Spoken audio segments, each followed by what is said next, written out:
আব্দুল তুষার, আমাদের দুজন আলোচক বাজেটকে আখ্যা দিয়েছে কথার ফুলছুরি এবং হাওয়াই মিঠাই হিসেবে, এবং আমরা জানি দেশের ইতিহাসের সবচেয়ে বড় বাজেট পেশ হলো আজ, কিন্তু সাধারণ মানুষের স্বস্তি মিলবে কি? আপনার বিশ্লেষণ কি বলছে? দেশের ইতিহাসে বড় না ছোট বাজেট, এটা আসলে একটা রেটরিক। দেশের ইতিহাসে প্রত্যেক বছরই বাড়ে, আগের বছর হচ্ছে বাজেট বেড়ে থাকে, কোনো বিশেষ কারণে যদি কমে গিয়ে থাকে সেটা খুবই একটা রেয়ার ঘটনা। দেশের ইতিহাসে আগামী বছর আরো বড় বাজেট হবে, এটাই হওয়ার কথা। আর কোনো বাজেট বাগাড়ম্বর কিনা এটা প্রমাণিত হয় বাজেট যখন বাস্তবায়িত হতে শুরু করে তখন। তো আমরা যদি 3 মাস পর করে এই বাজেট বাস্তবায়নের হার বিবেচনা করতে থাকি, এই বাজেটে যে রাজস্ব আদায়ের লক্ষ্যমাত্রা চিন্তা করা হয়েছে সেটা বিবেচনা করতে থাকি, আমরা যদি ডিসেম্বর পর্যন্ত আয়কর এবং রাজস্ব আদায়ের বিষয়গুলি দেখতে থাকি, তাহলে আমরা বুঝতে পারবো যে কতটুকু এখানে উচ্চাভিলাষ আর কতটুকু বাস্তবতা। তবে কিছু কিছু জায়গাতে এই বাজেটে ভালো কাজ হয়েছে, যেমন একটা হচ্ছে ফ্রিল্যান্সারদের যে বিদেশ থেকে ডলার আসে এবং ইউটিউব থেকে শুরু করে ফেসবুক বিভিন্ন জায়গায় যে বৈদেশিক মুদ্রায় কন্টেন্ট যারা বানান তারা আয় করেন, এইটাকে করের সুবিধা দেওয়া হয়েছে। তারপরে করমুক্ত আয়ের সীমা বাড়ানো হয়েছে, তাতে করে হয়তো নিম্ন আয়ের লোকজন যারা তাদের একটু সুবিধা হবে। তবে যেভাবে করমুক্ত আয়ের সীমা বাড়ানো হয়েছে এটা না মুদ্রাস্ফীতির সাথে মানে খুব ভালোভাবে সম্পর্কিত না, এটা আসলে যুক্তিসঙ্গত। কেননা গত বছরের তুলনায় যদি এই বছর গড়ে 8 থেকে 10% মুদ্রাস্ফীতি হয়ে থাকে, তাহলে এই 3.5 লাখ টাকা 3,75,000 টাকা হয় না। আসলে 3,50,000 টাকা 10% এমনিতেই 35,000 টাকা, 3,85,000 টাকা। তার মানে আসলে করমুক্ত আয়ের সীমা কাউকে উপকৃত করবে না। উল্টো যেটা হয়েছে, পরবর্তী স্ল্যাবকে কমিয়ে দেওয়া হয়েছে, তাতে করে যেটা হবে যে পরের স্ল্যাবে যে প্রবেশ করবে সে আসলে আগের চাইতে বেশি কর দিবে। তাই আয়করের সুবিধা খুব একটা মানুষ পাবে না, বরং আয়করের বিষয়টা আসলে আরো বাড়বে। আপনি আয় করলে আরো বেশি কর দিতে হবে। এতে করে একটা অসুবিধা আছে, সেটা হচ্ছে যারা কর দেয় তারা বেশি কর দিবে, আর যারা কর দেয় না তারা আরো কর না দেওয়ার চেষ্টা করবে। এবং এই যে যারা কর দেয় না তাদেরকে করের আওতায় আনার জন্য কিছু কিছু বিষয়ের কথা বলা হয়েছে। যেমন আপনি দেখবেন যে পয়েন্ট অফ সেল যে ইনস্ট্রুমেন্ট আছে, পজ বলে যেটাকে, এইটাকে শুল্কমুক্ত করা হয়েছে। ধারণা করা হয়েছে যে এটা চলে আসলে এটাকে বিভিন্ন জায়গাতে সস্তায় যদি আসে, তাহলে যখন ভ্যাট বা এই কর আদায়ের জন্য দোকান বা বিক্রয়ের জায়গাগুলিতে এটাকে দেওয়া হবে, তখন কর আদায় সহজতর হবে। কিন্তু আসলে ওই যন্ত্রের দাম কমালে কর আদায় সহজতর হয় না। ওই যন্ত্রটা আসলে ব্যবহার করতে মানুষের আগ্রহ বাড়বে কিনা, এটার উপর নির্ভর করে হচ্ছে কর আদায় সহজতর কিনা। তো সেগুলির ক্ষেত্রে আসলে সরকারকে অনেক চ্যালেঞ্জ মোকাবিলা করতে হবে। এর মধ্যে একটা জায়গায় প্রশংসা করার মতো, সেটা হচ্ছে কিছু নিত্য প্রয়োজনীয় বিষয়, ঔষধ, এগুলির দাম কমানো হয়েছে। খাবারের করের বিষয় রয়েছে, চাল, ডাল, গম, এগুলার যে শুল্ক প্রত্যাহার করা হয়েছে, গরম মশলা শুল্ক প্রত্যাহার করা হচ্ছে। মূলত খাদ্যের দামকে নিয়ন্ত্রণে রাখার জন্য শুল্ক কমিয়ে দেওয়া হয়েছে। শিক্ষা খাতে এবং স্বাস্থ্য খাতে বরাদ্দ বেড়েছে, স্বাস্থ্য খাতে বরাদ্দ বেড়েছে, এটা এমনিতেই বাড়ার কথা, কেননা মানুষ বাড়ছে, প্রয়োজন বাড়ছে, ঔষধ থেকে শুরু করে সবকিছুর দাম বাড়ছে। ফলে সরকারও তো কিন্তু ঔষধ প্রস্তুত করেন এবং বিক্রয় করেন, এবং সরকার ক্রেতাও। তো এইসব ক্ষেত্রে বাজেট বাড়াতেই হবে, কেননা ডলারের মূল্যের যে সাথে আমাদের টাকার যে সমন্বয়, সেটা অসুবিধার জায়গায় গিয়েছে। জ্বালানি খরচ বেড়েছে, বিদ্যুতের খরচ বেড়েছে। আপনি হাসপাতালগুলিতে এমনিতেই বিদ্যুতের বিল বেশি আসবে, এমনিতেই জ্বালানি খরচ বেশি আসবে, অ্যাম্বুলেন্সের তেল খরচ বেশি আসবে, ভাড়া বেশি আসবে। সবকিছু মিলে স্বাস্থ্য খাতে বরাদ্দ বাড়ারই কথা, কিন্তু ওইটা আমি খুব একটা কিছু মনে করি না। তবে যেটা হয়েছে সেটা হচ্ছে যে হার্টের যে স্টেন্ট, যেটাকে সাধারণ লোকেরা রিং বলে, ওইটার দাম নিয়ন্ত্রণে রাখার চেষ্টা করা হয়েছে। লেন্স, যেটা বেশি বয়সে প্রায় সকলেরই প্রয়োজন হয়ে পড়ে চোখে ছানি পড়ার কারণে, সেটার দাম নিয়ন্ত্রণে রাখার চেষ্টা করা হয়েছে। ক্যান্সারের কিছু ঔষধ, সেগুলির দাম নিয়ন্ত্রণে রাখার চেষ্টা করা হয়েছে। তো এগুলি প্রশংসা পাওয়ার মতো। তবে একটা জায়গা রয়েছে, সেটি হচ্ছে যে ব্যাংক খাতে যে অস্থিরতা, সেই অস্থিরতা থেকে ব্যাংকগুলিকে বেইল আউট করার জন্য, অথবা এই যে আমানতদাররা টাকা পাচ্ছেন না, আমানতদারকে টাকা ফেরত দেওয়ার জন্য প্রভিশন রাখা বাজেটে আসলে সেরকম কিছু নাই। হয়তো সেটা থোক বরাদ্দ থেকে সরকার চিন্তা করবেন। আমরা দেখছি 36,706 কোটি টাকা বরাদ্দ দেওয়া হয়েছে। জনগণের টাকায় দুর্বল ব্যাংক উদ্ধার করা কি ন্যায়সঙ্গত? এই ব্যাংকগুলির প্রথমে যেটা করা উচিত, মালিক পক্ষের কাছ থেকে মালিকানা কেড়ে নেওয়া উচিত। এরা চালাতে পারেন না এই ব্যাংক, এদের ব্যাংক চালানোর কোনো দক্ষতা নাই।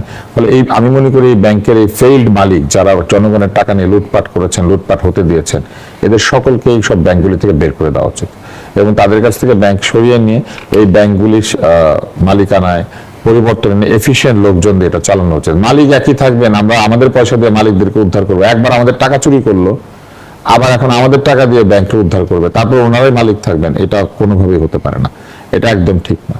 এটা যাতে না হয় এটা আমরা আশা করি সাধারণ মানুষ হিসেবে, এবং আমাদের কষ্টার্জিত টাকা পয়সা যারা লুটপাট করেছেন এদের বিচারের ব্যবস্থা একই সাথে করা দরকার। করের ক্ষেত্রে একটা সুবিধা আনা হয়েছে যে আপনি সেপ্টেম্বরের মধ্যে কর দিয়ে দিলে 5% রেয়াত পাওয়ার একটা কথা বলা হয়েছে, তাতে করে মানুষ যাতে উৎসাহী হয় কর প্রদান করার জন্য, এটা বলা হয়েছে। তবে করের ক্ষেত্রে আবার ব্যক্তি শ্রেণীর করদাতার স্ল্যাব 30% পর্যন্ত চলে গিয়েছে, এবং সেইখানে আয়ের যে বিষয়টি রয়েছে সেটা বিবেচনা আনা হচ্ছে। বেশি আয় করবেন বেশি কর দেবেন। আব্দুল লতিফ সাহেব, আমরা প্রতি বছরই দেখি যে পরোক্ষ কর বাড়ে, যেটি নিম্ন আয়ের মানুষের উপর এক ধরনের চাপ সৃষ্টি করে। আমরা একেবারে যদি শ্রমিক থেকে শুরু করে রিক্সা চালক থেকে শুরু করে সবার উপরে কিন্তু এই প্রভাবটা পড়ে, কিন্তু প্রত্যক্ষ কর বাড়াতে আসলে কি করণীয়? আরো একটি প্রসঙ্গ যুক্ত করে সরকার বলছে যে মূল্যস্ফীতি কমাতে চায়, কিন্তু সুনির্দিষ্ট কোনো রোডম্যাপ দেখছেন কি? মূল্যস্ফীতি কমানোর জন্য আসলে যে অবস্থা বাংলাদেশে বিরাজ করা দরকার, বাংলাদেশের অর্থনীতি সেই রকম ক্লাসিক্যাল পুঁজিবাদী অর্থনীতি না। আমি অর্থনীতির লোক না, কিন্তু আমি যেটা বুঝি যে মূল্যস্ফীতি কমানোর জন্য উন্নত দেশগুলি যেগুলি করে থাকে, যেটা হচ্ছে তারা মুদ্রা সংকোচন করে, তারা ঋণ প্রবাহ সংকুচিত করে, এরকম কাজ করে, তখন দেখা যায় মানুষের ভোগের প্রবণতা কমে, তখন মূল্যস্ফীতি কমে আসে। কিন্তু আমাদের বাংলাদেশে কিন্তু আমরা ক্রেডিট কার্ড নির্ভর অর্থনীতি না, আমরা কিন্তু ঋণ করে খরচ করি না, যে কারণে আমাদের এখানে এই কাজগুলি খুব একটা আমাদেরকে সুফল দেয় না। পাশাপাশি আমাদের কনজিউমার ইকোনমি কিন্তু ওইভাবে তৈরিও হয়নি, তো যার ফলে আমাদের এখানে এই ঘটনাটা ঘটে না। আর আরেকটি বিষয় হচ্ছে যে আপনি মূল্যস্ফীতি কমাবেন, কিন্তু আপনি 32,000 কোটি টাকা ব্যাংকগুলিকে দিবেন বেইল আউট করতে, তো এই টাকা কোত্থেকে দিবেন? এটাকে আয় করে দিবেন নাকি এটা ছাপিয়ে দিবেন? এটা চিন্তা করতে হবে না। ছাপিয়ে দিলে পরে কিন্তু মুদ্রাস্ফীতি বাড়বে। তারপর আপনি যে 35,000 কোটি টাকা বেতন দিতে শুরু করবেন, শুরুতেই তো আপনি এই টাকাটা আপনার হাতে নাই, আসলে রাজস্ব আয় হবে, তারপর আপনি 35,000 কোটি টাকা খরচ করবেন, তার মানে একদম শুরুতে অর্থের যে চাপ এসে হাজির হবে, সেই অর্থের চাপ মোকাবেলা করতে গেলে সরকারকে কিছু টাকা ছাপাতে হতে পারে। ছাপানো টাকা বাজারে চলে আসলে এমনিতেই মূল্যস্ফীতি হয়। তার মধ্যে হচ্ছে বেতন বাড়িয়ে দিলে এইভাবে একটা অংশের বেতন বাড়বে, সরকারি চাকরিজীবীদের বেতন বাড়বে, বেসরকারি লোকদেরকে আয় বাড়বে, ফলে সরকারি চাকরিজীবীদের বেতন বাড়ার সাথে সাথে মুদ্রাস্ফীতি যেটা হবে সেটা পুরো ভার এসে পড়বে বেসরকারি আয়ের লোকদের উপরে। বেসরকারি প্রতিষ্ঠানগুলি কি তাদের বেতন একইভাবে বাড়াতে পারবে? এটা একটা বড় প্রশ্ন, সেগুলির উত্তর আসলে আমাদেরকে খুঁজতে হবে। সরকার নিজে ব্যাংক থেকে অনেক ঋণ নিবে বলেছে, ব্যাংক থেকে সরকারি যদি ঋণ নেয় তাহলে বেসরকারি ঋণ প্রবাহ সংকুচিত হবে। এদিকে শেয়ার মার্কেট তো গুডলেট অবস্থা, শেয়ার মার্কেটে কিচ্ছু নাই, তো শেয়ার মার্কেট থেকেও পুঁজি পাবে না বিনিয়োগ যারা কোম্পানি বানায় তারা, অর্থাৎ ব্যক্তির বিনিয়োগ সংকুচিত হয়ে আসবে। ব্যক্তির বিনিয়োগ সংকুচিত হয়ে আসলে তাহলে কি করে নতুন করদাতা আপনি পাবেন? নতুন চাকরি কোথা থেকে তৈরি হবে? আরেকটা বিষয় আমরা শুনেছি যে বলা হয়েছে যে 5 লক্ষ কর্মসংস্থান সরকারি ভাবেই হবে। সরকারি 5 লক্ষ কর্মসংস্থান মানে 5 লাখ সরকারি পদ বা 5 লাখ লোককে সরকারের বিভিন্ন জায়গাতে কর্মসংস্থান করা। সরকার যদি একটা দেশের সবচেয়ে বড় এমপ্লয়ার হয়ে যায় তাহলে কিন্তু আসলে একটা দেশের অর্থনীতির বিপদ। মুক্তবাজার অর্থনীতি কিংবা পুঁজিবাদী অর্থনীতি একটা বড় জায়গা হচ্ছে সরকার থাকবে হচ্ছে প্যাসিভ রোলে। সরকার এমন একটা পরিবেশ তৈরি করবে যে সাধারণ মানুষ বিনিয়োগ করবে, চাকরি তৈরি হবে, বাজার নিজেকে বড় করতে থাকবে, বাজার নিজেকে নিয়ন্ত্রণ করবে। কিন্তু সেই জায়গাতে যদি সরকার নিজেই সবচেয়ে বড় এমপ্লয়ার হয়ে যান তাহলে বিষয়টা কি দাঁড়ালো? তাহলে দাঁড়ালো যে আমাদের সমস্ত করের টাকা বলেন আর যা কিছু বলেন, আমাদের বেসরকারি লোকদের আয়ের টাকা বলেন, এই সমস্ত কিছু যাবে হচ্ছে সরকার পাল্টে। অসংখ্য ধন্যবাদ জানাচ্ছি ডাক্তার আব্দুল তুষার সরওয়ার তুষার। প্রশ্ন ছাড়াই কালো টাকা সাদা করার সুযোগ ফেললো। আমরা দেখলাম যে আবাসন খাতের জন্য এই সুযোগ রাখা হয়েছে অর্থ বিলে। কিভাবে দেখছেন বিষয়টিকে? এটা তো প্রতি বছরই করা হয় এবং এটার একটা যুক্তি দেখানো হয় যে এতে করে অর্থনীতির জন্য ভালো হবে। এরকম বিতর্কিত সিদ্ধান্ত সরকার কিন্তু আরো নিয়েছে। আজকেই যেমন একটা জিনিস নিয়ে খুব একটা আলোচনা হচ্ছে না, শুধু আলোচনা হচ্ছে কোনটার দাম বেড়েছে কোনটার দাম কমেছে। একটা যেটা গুরুতর পরিবর্তন আমরা লক্ষ্য করলাম সেটা হচ্ছে ভ্যাট আইনটা সরকার সংশোধন করেছে। ভ্যাট আইন সংশোধন করে সেটা 122 ধারার মধ্যে একটা কথা বলা হয়েছে যে ধরেন বিভিন্ন কোম্পানির, বড় বড় কোম্পানির যে আপনার ভ্যাট ফাঁকি থাকে, এনবিআর সাপোজ একটা কোম্পানির বিরুদ্ধে 500 কোটি টাকা ভ্যাট ফাঁকির অভিযোগ পেল, এটা কিন্তু তদন্ত চলছে এসআরএম এর বিরুদ্ধে এই মুহূর্তে। তো তখন এক্সিস্টিং যে আইন সেটাতে হচ্ছে আপনাকে 500 কোটি টাকা যদি আপনার বিরুদ্ধে থাকে, অভিযোগ থাকে ফাঁকি দেওয়ার, তাহলে আপনাকে 10% জমা দিতে হবে যখন তদন্ত চলবে তখন। তার মানে 500 কোটি 10% হচ্ছে 50 কোটি। এটা এবার আইনে 1%-এ নামিয়ে আনা হয়েছে, মানে আপনাকে 1% জমা দিতে হবে। দ্যাট ইজ এখন এটা 5 কোটি বা এরকমে চলে আসবে। এখন এটা বিশ্বাস করার যথেষ্ট কারণ আছে, বা সরকার এই সন্দেহটা তৈরি করছে যে এটা আসলে কোনো বিশেষ গোষ্ঠীকে সুবিধা দেওয়ার জন্য করা হচ্ছে। আবার বলা হচ্ছে যে এই আইনটা আবারও সংশোধন হবে পরবর্তীতে, ফলে পরবর্তীতে আবার 1% থেকে 10% চলে যেতে পারে। তাহলে এই যে মধ্যবর্তী সময়ে আপনি 10% থেকে 1% যেটা যে আপনাকে জমা দিতে হবে এই পরিমাণ টাকা, এটা কমিয়ে আনছেন কাউকে সুবিধা দিতে, সেরকম কিন্তু মনে হচ্ছে। ফলে এর পাশাপাশি যেগুলো আমরা এতক্ষণ আলোচনা করলাম, যে সরকারি কর্মকর্তাদের বেতন বৃদ্ধি পাচ্ছে এবং এটা খুব দ্রুত এক্সিকিউট হবে, এটার একটা ইম্প্যাক্ট পড়বে। এছাড়া ব্যাংকগুলোকে যেভাবে বেইল আউট করার একটা দেখা যাচ্ছে, ব্যাংক খাতে সরকার, শুধু তো ইসলামী ব্যাংক না, ইসলামী ব্যাংক নিয়ে বেশি আলোচনা হচ্ছে, এবং এটা আমাদের দেশে একটা অদ্ভুত ব্যাপার তৈরি হয়েছে যে কেউ কেউ মনে করছেন যে এটা হচ্ছে মৌলবাদকে দমন করার একটা রাস্তা, যেটা একটা কুখ্যাত তত্ত্ব জনাব আবুল বারাকাত দিয়ে গিয়েছিলেন, সেটারই একটা আমরা মহড়া দেখতে পাচ্ছি এই মুহূর্তে। এটা অ্যাবসলিউটলি আননেসেসারি। এবং ব্যাংকারদের, বিভিন্ন ব্যাংকের যারা এমডি, গতকালও তারা গভর্নরের সাথে দেখা করে এসে কিন্তু বলেছেন যে এটার কিন্তু ইম্প্যাক্টটা শুধু বা ঘানিটা শুধু ইসলামী ব্যাংক টানবে, ব্যাপারটা তা না, এটা সব ব্যাংকেই এই অস্থিরতা তৈরি হবে এবং হচ্ছেও কোনো কোনো জায়গায়। যেমন আমরা আজকে খবর পেলাম যে অনেক এটিএম বুথে টাকা পাওয়া যাচ্ছে না আপনার ডাচ বাংলা ব্যাংকের।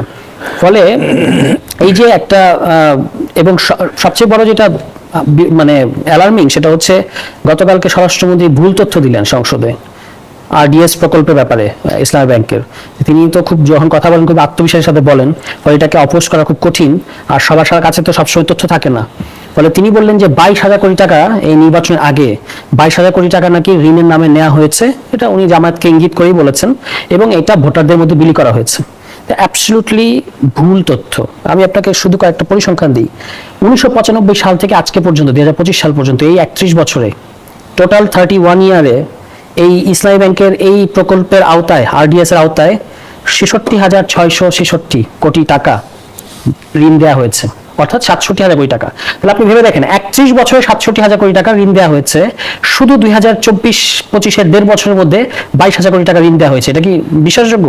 আচ্ছা, আজকে ইসলামী ব্যাংক তাদের ডাটা প্রকাশ করেছে, সেখানে দেখা গেল যে 2024 সালের ডিসেম্বরের মধ্যে ঋণ প্রবাহ ছিল 58,664 কোটি টাকা, এবং 2025-এ এসে সেটা বেড়েছে 7,999 কোটি টাকা, এবং বেড়েছে আবার তাদের যেটা আপনার ঋণের ফেরত, মানে তারা যে ঋণটা ফেরত পাচ্ছে, ঋণের রিটার্ন, এখন সেটা আছে 6,789 কোটি টাকা, মানে 98% হচ্ছে তাদের মানে পে ব্যাক, যেই ঋণ তারা দিচ্ছে তার 98% ফেরত পাচ্ছে। তাহলে আপনি তাহলে ধরেন, বলা হচ্ছে যে মহিলাদেরকে নাকি 10,000 টাকা করে দেওয়া হয়েছে ভোটের আগে। তাহলে মহিলাদেরকে যদি 10,000 টাকা দেওয়া হয়, কিভাবে আবার রিটার্নটা 98% শেষ করি, সেটা তার মানে এই যে আপনি, অর্থাৎ গত 2 বছরে 22,000 কোটি টাকা ঋণই দেয় না ইসলামী ব্যাংক, তারা আজকে তথ্য প্রকাশ করেছে। কিন্তু আপনি এটা সংসদে কনফিডেন্টলি বলে ফেললেন, শুধুমাত্র ওই যে পুরনো এসালামকে আপনি ব্যাংকের মালিকানাটা আবার ফিরিয়ে দিতে চান, যা স্বরাষ্ট্রমন্ত্রী বলেছেন যে শেয়ার হোল্ডাররা কিভাবে ব্যাংকের মালিক হয়েছে এটা আমাদের দেখার বিষয় না। মানে দিনে দুপুরে যে ডাকাতিটা আওয়ামী লীগ আমলে মাফিয়া স্টাইলে এসালাম করলো, ইসলামী ব্যাংকটা দখলে নিল, এটা কিন্তু তিনি বুঝিয়ে দিলেন, এবং অর্থমন্ত্রীও বললেন যে আমরা ওই গ্রাহকদের যারা রবিন হোসেন প্রিন্স, একদিকে সরকার ব্যাংকিং সংস্কারের কথা বলছে, অন্যদিকে আমরা দেখছি যে ইসলামী ব্যাংকে বিশৃঙ্খলা লেগেই আছে। এটি কি বিশ্বাসযোগ্যতার সংকট তৈরি করবে কিনা? না, বিশ্বাসযোগ্যতার আগে দেখেন, ইসলামী ব্যাংক নিয়ে হয়তো এখানে অনেক আলোচনা করতে হবে, আমি সেদিকে যাচ্ছি না। একটা জিনিস সেটা তো পরিষ্কার, ইসলামী ব্যাংক নিয়ে তো প্রশ্ন আছেই, বাংলাদেশের মৌলবাদের অর্থনীতি তো আছেই, এখন না, অনেক আগে থেকে। এবং এইখানে তারা ভিন্নভাবে যে অর্থনৈতিক প্রক্রিয়া করছে, সেই অর্থনীতির উপরে দাঁড়িয়ে তার রাজনীতি থেকে শুরু করে সমস্ত জায়গায় তারা বিস্তার লাভ করেছে, এটা অস্বীকার করার কোনো কারণ নেই। এবং সেটা কিন্তু যথেষ্ট তথ্য প্রমাণ আছে। ইসলামী ব্যাংক, অন্যটা বাদ দেন, আমি ইসলামী ব্যাংক নিয়ে আলোচনায় যাচ্ছি না, কারণ আমি ওই ধরনের আলোচনার জন্য আসি নাই। সংসদে যেহেতু আমাদের একজন মন্ত্রী বলেছে, নিশ্চয়ই তিনি এটা করুক। কিন্তু দেখেন, এই এর আগে জানি আমরা যে এর আগের যে সরকার ছিল, আওয়ামী লীগ সরকার, তারা কি করেছে এটা তো জানা আছে, ওটা আমি সময়ের জন্য সে আলোচনায় যাচ্ছে না। কিন্তু পরে তো এটা দখল হইলো, কর্মচারী ছাঁটাই হইলো, নিজস্ব লোক হইলো, এবং এখন দেখেন তারা পুরো ব্যাংকিং সংস্কার নিয়ে কথা না বলে শুধু ইসলামী ব্যাংক দখলদারিত্ব রক্ষার জন্যই তারা করছে। তো এই তাহলে স্বার্থের দ্বন্দ্ব চলছে ন্যাচারাল এখানে। সুতরাং এইটা ব্যাংক সংস্কারের সাথে এটা জড়িত না, এবং এইখানে একটা ব্যাংক নিয়ে এই ধরনের জিনিস আমাদের কাম্য না। পুরো ব্যাংকিং সেক্টর সংস্কারের জন্য আমাদের কার্যক্রম অগ্রসর করা দরকার বলে মনে করি। এই প্রসঙ্গের মধ্যে একটা কথা বলি, ধরেন এই যে আজকে যে আলোচনা আমরা করছি, আপনি দেখেন আমরা জেনারেলি আমাদের দিক থেকে, বামপন্থীদের দিক থেকে বলি যে আপনি যদি প্রচলিত ব্যবস্থার মধ্যে কতগুলো বাজেট রাখেন, তাহলে প্রথমে আপনার ঠিক করতে হবে যে আপনি কি আমদানি নির্ভর বাজেট, মানে আমদানি নির্ভর জিনিসপত্র বেশি করবেন কিনা, বাংলাদেশ সেটা অ্যালাউ করছে কিনা, আপনি ঋণ নির্ভর বাজেট করবেন কিনা, আপনি বিলাস সামগ্রী আমদানি করবেন কিনা, এইগুলো বিবেচনায় প্রথমে একটা রাখা দরকার। তারপর আপনি ওই যে ধার করে ঘি খাবেন কিনা। বাজেটের যে, তাহলে আমার বাস্তবসম্মত বাজেটের আমাদের বিবেচনায় অন থার্ড থাকা উচিত শিক্ষা, স্বাস্থ্য, সামাজিক যে কর্মকাণ্ড আছে সেই জায়গায়, অন্তর থাকা উচিত অবকাঠামো নির্মাণে, আর বাকি অন্তর থাকা উচিত উৎপাদনশীল বিনিয়োগের জায়গাটা। আপনি দেখবেন যে আমাদের এই জায়গায় সেটা থাকে না। এইখানে কতগুলো জনতুষ্টিমূলক কাজ এবং অন্যান্য কাজ কিভাবে করতে পারি সেই কাজ। আর সেখানে আপনার মধ্যে কাছে থাকে। আমার একটি প্রশ্ন, রহিন হোসেন প্রিন্স, সাধারণ মানুষ যারা অর্থনীতির জটিল সুযোগগুলো বোঝে না, তারা শুধু আয় ব্যয়ের সামঞ্জস্য খোঁজে, তাদের জীবনে কতটা স্বস্তি আনতে পারবে এই বাজেট? একেবারে এইটাই আপনি যেটা বলেছেন সেটাই সাধারণ মানুষ হিসাবে একেবারে সহজ হিসাব করি আমরা এখানে বসেই মিলে যাবে। মানুষের তো প্রকৃত আয় কমে গেছে, দারিদ্র্য সংখ্যা বেড়ে গেছে, কর্মহীনতা অনেক বেড়ে গেছে, এটাই তো। তাহলে আপনাকে কি করতে হবে? মানুষের আয় বাড়াতে হবে, আমি সাধারণ মানুষের কথা বলছি, কাজ দিতে হবে, জিনিসপত্রের দাম নিত্যপণ্যের সাথে জ্বালানি সেটাকে সাশ্রয় মূল্যে রাখতে হবে।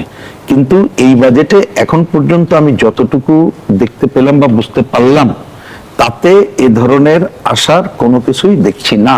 আপনি অঙ্ক করে দেখলে বুঝে যাবেন, জিনিসপত্রের দাম তো একদম বেড়ে গেছে। সুতরাং এখন আপনি এই যে তেলের দাম, অমুক দাম কত কমাবেন, আমি ঠিক মানে এটা অঙ্ক মিলছে না কিন্তু। এবং অতীতের অভিজ্ঞতা কি বলে যে এই ধরনের যখন আপনি কমানোর কথা বলেন, ওটা কিন্তু আপনার যারা ব্যবসায়ী সিন্ডিকেট তারা লাভবান হয়, সাধারণ মানুষের কাছে কিন্তু এটা পড়ে না। আপনি কর্মসংস্থানের উল্লেখযোগ্য ক্ষেত্রের কিন্তু কোনো দেখা মিলবে বলে আমাদের কাছে এটা মনে হচ্ছে না। ন্যূনতম যদি আপনি একটা তাহলে রেশনিং সিস্টেমটা চালু করতেন, ন্যায্য মূল্যের দোকান চালু করতে পারতেন, এবং এই যে কৃষককে যতটুকু প্রণোদনার কথা বলা হচ্ছে, যদি তার উৎপাদন খরচ কমানো এবং তার উৎপাদিত পণ্যের ন্যায্য মূল্য দেওয়ার জন্য আমরা যেটা অনেকদিন ধরে বলে আসছি, ক্রেতা সমবায়, উৎপাদক সমবায় বা সরকারের সরাসরি ভূমিকা, সেই কাজগুলো করার জায়গায় যেতে পারতেন, সেটা করতে পারতেন। জ্বালানিটা একটা বড় ব্যাপার, জ্বালানিতে ঠিকই নবায়নযোগ্যের কথা বলা হয়েছে, কিন্তু অতীত দিনে যে দুষ্কর্মগুলো ছিল, আমরা বলি ভুল নীতি এবং দুর্নীতির উপরে দাঁড়িয়ে করা হয়েছে। সর্বশেষ বিদ্যুতের দাম এবং জ্বালানির দাম বাড়ানোর ক্ষেত্রে তারা যে ভূমিকা নিল, তাতে করে পুরনো পদ্ধতি পরিবর্তন করে একটু নতুন ধারা এসে জনগণকে স্বস্তি দেবে, এইরকম কোনো কিছু আমরা দেখতে পেলাম না। বাজেটেও কিন্তু তার কোনো প্রতিফলন দেখতে পেলাম না। সুতরাং অধিকাংশ সাধারণ মানুষের সরাসরি উপকারের কিছু দেখা যাচ্ছে বলে আমার কাছে দৃশ্যমান হচ্ছে না।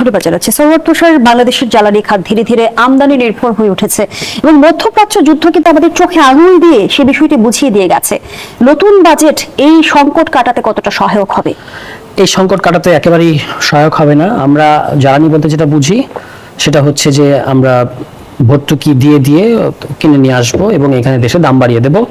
অনেক ক্ষেত্রে যখন বিশ্ববাজারে দাম কমবে বা স্টেবল থাকবে তখন আমরা দাম বাড়াবো। এবং এটা কিন্তু ওই যে যখন আমরা লম্বা লাইন দেখেছিলাম তখন আমরা এই ভুল নীতি সমালোচনা করেছি যে যখন বিশ্ববাজারে দাম বেড়েছে তখন সরকার দাম ধরে রাখতে গিয়ে একটা কিন্তু ম্যাসাকার করেছে। আপনি চেয়েছেন যে আসলে মানুষকে যেন বেশি দাম না দিতে হয়, কিন্তু ওই যে লম্বা 10-15 ঘন্টার লাইন, এই লাইনের কারণে এই লাইনই আপনার শেষ পর্যন্ত প্রাইসে পরিণত হয়েছে। এর পাশাপাশি চোরাচালানি হয়েছিল, ব্ল্যাক মার্কেটে দেশের তেল বা সেভেন সিস্টার্সে পাচার হয়েছে, এরকম কথা আমরা শুনেছি, ইত্যাদি জিনিস ঘটেছে। এটা ঘটবে। তার কারণ হচ্ছে যে আপনার এবারের বাজেটেও আপনি দেখবেন যে একটা তো ভিশন থাকতে হবে, একটা তো রোডম্যাপ থাকতে হবে যে কিভাবে আপনি গরিবি কমাবেন বা গরিবি হটাবেন, যেটা আমি একটু আগে বলছিলাম, মানে পভার্টি অ্যালিভিয়েশন। কিন্তু গরিবি হটাও এখন অনেকটা হয়ে গেছে যে গরিব হটাও, মানে গরিবই কিন্তু মানে আপনার দৃষ্টিপাত থেকে চলে যাচ্ছে দূরে, মানে পুয়ার নাই হয়ে যাচ্ছে। তারা কিন্তু নাই এরকম না, কিন্তু তাদের নিয়ে আপনার কোনো কর্মসূচি নাই বাজেটের মধ্যে। ফলে এই যে তাদের যেটা প্রতিদিন ব্যবহার করতে হয় জ্বালানি, বিদ্যুৎ, সেগুলোর দাম তো ইতিমধ্যে রেকর্ড বৃদ্ধি পেয়েছে এবং এটা ঘানি তাদেরকে টানতে হবে। ফলে সরকারের পলিসির কারণেই কিন্তু তাদেরকে আরো বেশি আপনার তাদের জীবনযাত্রার ব্যয় বৃদ্ধি পাবে। অন্যদিকে আপনি কিন্তু এরকম কোনো সরকারি কর্মকর্তাদের তো বেতন বাড়ছে, কিন্তু সাধারণ মানুষের আয় বাড়বে কিংবা বেসরকারি কর্মকর্তা কর্মচারীদের আয় বাড়বে সেরকম কোনো প্রণোদনা বা সেরকম কোনো লক্ষণ কিন্তু এই বাজেটে নাই। ফলে তাদের ব্যয় বাড়বে, এদিকে মূল্যস্ফীতি বাড়বে। ফলে তারা বারবার ফ্যামিলি প্যাকের জায়গায় বিভিন্ন আইটেমে ফ্যামিলি প্যাক থেকে আপনার মিনি প্যাকে সরে আসতে বাধ্য হবে এবং তাদের উপর একটা অসম্ভব রকমের অর্থনৈতিক নাভিশ্বাস তৈরি হবে এই বাজেটে। অসংখ্য ধন্যবাদ জানাচ্ছি। ডক্টর আব্দুল নূর তুষার, বর্তমানে দেশের বিদ্যুৎ উৎপাদন সক্ষমতা 28,991 মেগাওয়াট। এর বিপরীতে ন্যাশনাল লোড ডিসপ্যাচ সেন্টারের হিসেব অনুযায়ী সর্বোচ্চ চাহিদা দিন ও রাত মিলিয়ে প্রায় 15,310 মেগাওয়াট, অর্থাৎ উল্লেখযোগ্য পরিমাণ উৎপাদন সক্ষমতা অলস পড়ে রয়েছে। সেই জায়গায় আমরা যেমনটি দেখতে পেলাম যে অলস পড়ে আছে বিদ্যুৎ কেন্দ্র, আরো নির্মাণের পরিকল্পনা করছে সরকার, কেন? এটা আমার ধারণা যে জ্বালানি ডাইভার্সিফাই করার জন্য হয়তো তারা চিন্তা করতে পারেন যে ভিন্ন জ্বালানির বিদ্যুৎ কেন্দ্র, নবায়নযোগ্য জ্বালানি অথবা ভিন্ন জ্বালানির বিদ্যুৎ কেন্দ্র তৈরি করে জ্বালানির একক জ্বালানির উপরে যে চাপ সেটা কমিয়ে আনার জন্য। সেটা যদি করেন সেটা ভুল কিছু না। যেমন এই যে পরমাণু যে চুল্লি, এটার তো একটা দ্বিতীয় স্টেপ হওয়ার কথা এবং সেটা চালু হওয়ার কথা। তারপরে আরো এটা এক্সপ্যানশনের সুযোগ আছে। সরকার যদি সেই সব জায়গাতে বিনিয়োগ করেন সেটা কিন্তু খারাপ কিছু নয়, সেটা বরং ভালো। বিদ্যুতের কিছু কিছু কেন্দ্রে বিদ্যুতের উৎপাদন ব্যয় কমে আসলে সেটাকে যখন গড় করবেন সরকার বিদ্যুতে, তখন দেখা যাবে বিদ্যুতের যে অতিরিক্ত মূল্য, এটার চাপ হয়তো জনগণের উপরে কমবে। এটা করলে অসুবিধা নাই। তবে যে বিদ্যুৎ কেন্দ্রগুলি পড়ে আছে সেগুলিকেও চালু করার চেষ্টা করাটাও আসলে জরুরি। কেননা যতদিন না নতুন বিদ্যুৎ কেন্দ্র তৈরি হচ্ছে ততদিন কি লোডশেডিং হবে? এখন কিন্তু লোডশেডিং বেড়েছে, লোড ডিস্ট্রিবিউশন বেড়ে গিয়েছে। তো এটা চিন্তা করতে হবে। এটা একটা হচ্ছে রডের দাম বাড়ানো হয়েছে। আপনি একদিকে আপনি বলবেন যে বিনিয়োগ বাড়াতে চান, তাহলে কারখানা তৈরি হবে কি দিয়ে হবে? রড দিয়ে তৈরি হবে। নির্মাণ কাজ করবেন কি দিয়ে তৈরি হবে? রড দিয়ে তৈরি হবে। হাসপাতাল বানানোর কথা বলছেন সরকার, তারপরে বিভিন্ন জায়গাতে জনগণের প্রয়োজনীয় যে অবকাঠামো সেটা নির্মাণের কথা বলছেন, সেটার মূল বিষয় হচ্ছে রড। এটার দাম বাড়িয়ে দেওয়ার আসলে যুক্তি আছে কিনা এটা একটা চিন্তা করতে হবে। ভেপ এবং নিকোটিন পাউচ এটাকে লিগালাইজ করা হয়েছে, এটার উপর কর আদায় করার চেষ্টা করা হয়েছে। তো সেটার কর যথেষ্ট পরিমাণ আসলে বসানো উচিত, কেননা বিষয়টা কিন্তু আসলে বিষাক্ত বিষয়। ফলে এটা যারা ব্যবহার করবেন, ভেপ যারা করবেন, তারা আমার ধারণা যে তারা অবশ্যই ধনী ব্যক্তি বা বেশি পয়সা আছে এরকম, তাদের দামটা এমন জায়গায় নিয়ে যাওয়া উচিত যেটা যাতে সর্বসাধারণের গ্রহণযোগ্য জায়গায় না থাকে। তা না হলে নিকোটিনের ব্যবহার বেড়ে যাবে। এবং আপনি তামাক খাচ্ছেন না মানেই যে আপনি বিষ খাচ্ছেন না, ব্যাপারটা তা নয়। নিকোটিন একটা বিষাক্ত বস্তু। আরেকটি বিষয় হচ্ছে যে আপনি দেখবেন যে মধুর দাম বাড়বে, খেজুরের দাম কমবে। এটার মধ্যে কি যুক্তি আছে? হ্যাঁ, এটা জানার কোনো আমি জানি না মধু অপেক্ষা খেজুর উত্তম কিনা, অথবা খেজুর আর মধু দুইটার মধ্যে ব্যালেন্স করা হলো কিনা। এটা একটা বিদেশি মধু যেটা আসে সেটার দাম বাড়বে। খেজুর তো পুরোপুরি বিদেশি, খেজুর তো আমাদের এখানে হয় না। আরেকটা বিষয় হচ্ছে যে সরকার শিক্ষা বাজেটের একটা পার্সেন্টেজের কথা বলেছেন। বাজেটের আকৃতি বড় হয়ে যাওয়ার কারণে 2% হলেও টাকাটা বেশি, কারণ বাজেটের আকৃতি বেশি। কিন্তু এর আগে অধিক পার্সেন্টেজের বরাদ্দ আমরা দেখেছি অন্য সরকারের সময়। তাহলে পার্সেন্টেজ শুধু না, মানে শুধু টাকার অঙ্কে বাড়া না, পার্সেন্টেজটা বাড়া উচিত ছিল। বিএনপি কিন্তু বলেছিল যে শিক্ষা খাতে তারা 5% বরাদ্দের দিকে যেতে চায়। তাহলে সেটা অন্তত 3% হলে বা 4% হলে আমরা অনেক আশ্বস্ত হতাম, কিন্তু সেটা খুব একটা পার্সেন্টেজ ওয়াইজ আমি শেষ প্রশ্নটি তিনজনের কাছে রাখতে চাই। আমি 2-4 লাইন করে মন্তব্য নিতে চাই। যেমনটি অর্থনীতিবিদ ডক্টর দেবপ্রিয় ভট্টাচার্য বলেছেন, বাজেটের প্রকৃত সফলতা নির্ভর করবে এর কার্যকর বাস্তবায়নের উপর। এই বাজেটের আসলে বাস্তবায়নের ঝুঁকিগুলো কি? ডক্টর আব্দুল নূর তুষার। প্রথম ঝুঁকি হচ্ছে অধিক রাজস্ব আদায় করা। এই রাজস্ব আদায় করতে গেলে আমরা আমেরিকার সঙ্গে একটা চুক্তি করেছি যে আমদানি শুল্ক প্রায় শূন্য আমেরিকার সাথে, অনেক পণ্যে 6,000-এর মতো পণ্যে। এবং আমরা এমনিতেই দেখতে পাচ্ছি আমদানি কমে যাচ্ছে। আমদানিকে নিরুৎসাহিত করার চেষ্টা করা হচ্ছে। আমদানি শুল্ক একদিকে কমবে, আরেকদিকে আপনি চাইছেন কর আদায় করবেন, কিন্তু মানুষের চাকরি হচ্ছে না। তাহলে এই কর আদায় করাটা এবং রাজস্ব আদায় করাটাই সবচেয়ে বড় চ্যালেঞ্জ। 6,95,000 কোটি টাকার যে রাজস্ব আদায় টার্গেট নেওয়া হয়েছে, আমরা মনে করি যে এটা অবাস্তব, এটা সম্ভব হবে না। এবং আপনি 6-7 মাস পরেই দেখবেন যে সরকার আবার এটা রিঅ্যাডজাস্ট করার দিকে যাচ্ছে। এটা একটা বড় চ্যালেঞ্জ। এবং এর পাশাপাশি হচ্ছে ঋণ, প্রচুর সরকারকে ঋণের দিকে ঝুঁকতে হবে। এবং এই ঋণের দিকে যেগুলো বৈদেশিক ঋণ, বিশেষত IMF এর ঋণের দিকে কিন্তু সরকার কিন্তু অলরেডি বলেছে $5 বিলিয়ন একটা ঋণ তারা হতে যাচ্ছে। সেখানে IMF যে আরো কঠিন শর্ত দেবে, কারণ এর আগের বার আমরা কিন্তু ফেল করেছি, ফলে এবার আরো কঠিন শর্ত আসবে। সেই কঠিন শর্তের জন্য সেটারও আবার একটা প্রভাব পড়বে। আমি খুব সহজে সংক্ষেপে বলি, প্রথমে এটাকে পুনর্গঠন বিবেচনা করলে এই বড় আকারের একটা সব বাস্তবায়ন চিন্তা পরিত্যাগ করা উচিত। মনে মনে থাকুক থেকে, তাহলে অন্তত পক্ষে সামাজিক সুরক্ষা এবং অন্য যে খাতগুলো আছে, কর্মসংস্থানের যে জায়গাগুলো আছে, সেইটা প্রকৃত ভুক্তভোগীরা যাতে যথাযথভাবে ব্যবহার করতে পারে, দুর্নীতিমুক্ত ভাবে, স্বজনপ্রীতি মুক্ত ভাবে। তাহলে আপনি কিছুটা চোখের সামনে কিছুটা হয়তোবা মানুষের কাছে দৃশ্যমান কিছু করতে পারবেন। এর বেশি এবারে প্রত্যাশা করে লাভ হবে বলে।